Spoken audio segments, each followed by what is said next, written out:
stumbled down a rabbit hole? Or perhaps you met the Mad Hatter and he made you a wonderful hat? I can't wait to see it. Or perhaps you met Tweedledee and Tweedledum. They do love telling stories. You never know which story they're going to tell you. I thought today perhaps I would tell you a story. Would you like to hear the story? This story is about a rabbit. Not my rabbit, but Peter Rabbit. Peter Rabbit was a naughty bunny. My bunny's not naughty. He just likes to take you down rabbit holes and have marvelous adventures together. So I thought it might be nice to read a different story today. Would you like that? Of course. Here we go. Peter Rabbit. Once upon a time there were 4 rabbits, and their names were Flopsy, Mopsy and Cottontail, and of course Peter. They lived with their mother at a sand bank underneath the root of a very big fir tree. "Now, my dear," said old Miss Rabbit one morning, "you may go into the fields or down the lane, but don't go into Mr. McGregor's garden. Now run along and don't get into mischief. I'm going out." Then old Miss Rabbit took a basket and her umbrella and went through the woods to the baker's. She bought a loaf of brown bread and 5 currant buns. Have you ever had a currant bun? They're quite delicious. They won't change your size either, so you can definitely eat quite a few currant buns if you would like. Flopsy, Mopsy and Cottontail, who were good little bunnies, and went down the lane to gather blackberries. But Peter, who was very naughty, ran straight away to Mr. McGregor's garden and squeezed under the gate. First he ate some lettuces and some French beans. Then he ate some radishes. And then, feeling rather sick, he went to look for some parsley. Well, no wonder, that's quite a lot to eat for a little bunny. Honestly. But round to the end of a cucumber frame, whom should he meet but Mr. McGregor? Mr. McGregor was on his hands and knees planting out some young cabbages, but he jumped up and ran after Peter, waving a rake and calling out, "Stop, thief!" Peter, most dreadfully frightened, he rushed all over the garden, for he had forgotten the way back to the gate. Oh dear, it sounds like me when I got lost in Wonderland. He lost one of his shoes among the cabbages and the other shoe amongst the potatoes. After losing them, he ran on 4 legs and went faster, so that I think he might have gotten away altogether if he had not unfortunately run into a gooseberry net, and he got caught by one of the large buttons on his jacket. It was a blue jacket with brass buttons, quite new. Peter gave himself up for lost and shed big tears, but his sobs were overheard by some friendly sparrows, who flew him in great excitement and implored him to exert himself. Mr. McGregor came up with a sieve which he intended to pop over the top of Peter, but Peter wriggled out just in time, leaving his jacket behind.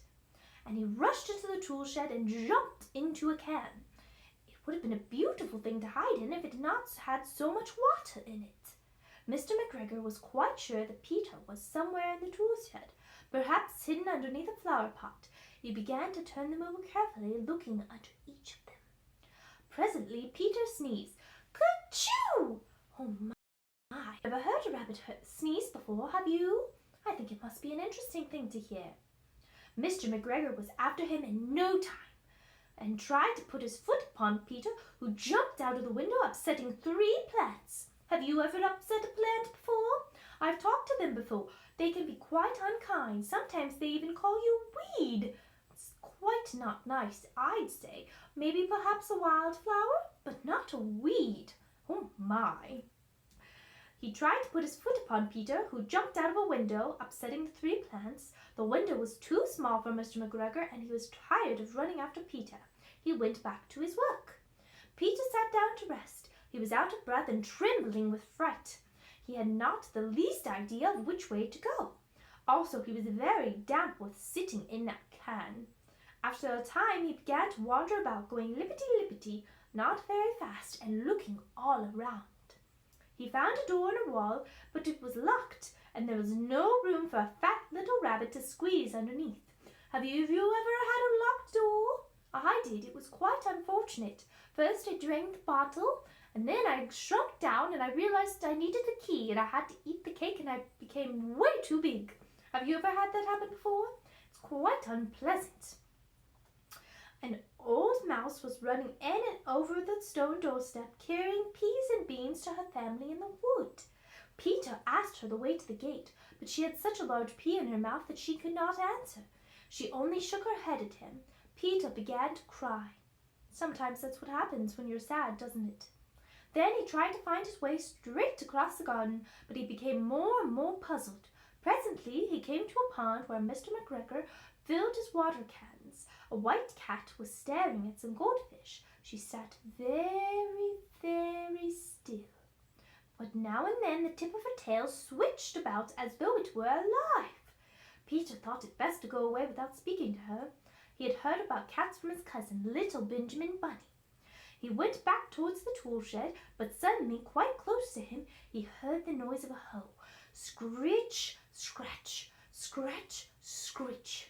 Peter scuttered underneath the bushes, but presently, as nothing happened, he came out and climbed upon a wheelbarrow and peeped over. The first thing he saw was Mr. McGregor hoeing onions. His back was turned towards Peter, and behind him was the gate. Peter got down very quietly off the wheelbarrow and started running as fast as he could go along a straight walk behind some black currant bushes. Mr. McGregor caught sight of him at the corner, but Peter did not care. He slipped underneath the gate and was safe at last in the wood outside the garden. Mr. McGregor hung up the little jacket and the shoes for a scarecrow to frighten off the blackbirds. Peter never stopped running or looked behind him till he got home to the big fir tree. He was so tired that he flopped down upon the nice soft sand on the floor of the rabbit hole, and he shut his eyes. His mother was busy cooking. She wondered what he had done with his clothes. It was the second little jacket and pair of shoes that Peter had lost in a fortnight. I'm sorry to say that Peter was not very well during the evening. Well, no wonder. Remember all that he ate? His mother put him to bed and made some chamomile tea and gave him a dose of it. 1 tablespoonful to be taken at bedtime. But Flopsy, Mopsy, and Cottontail had bread, milk, and blackberries for supper. That sounds quite delicious, don't you think? Chamomile tea probably helped Peter feel better, don't you think? Do you think he went back in the garden after that, or did he finally learn his lesson? I do wonder. It does teach us that we should be kind to others and we should stay outside of our own place, correct? We should stay out of others' gardens and stay in our own. Well, I hope you enjoyed the story. It was lovely saying hello to all of you. I shall see you again soon. Goodbye.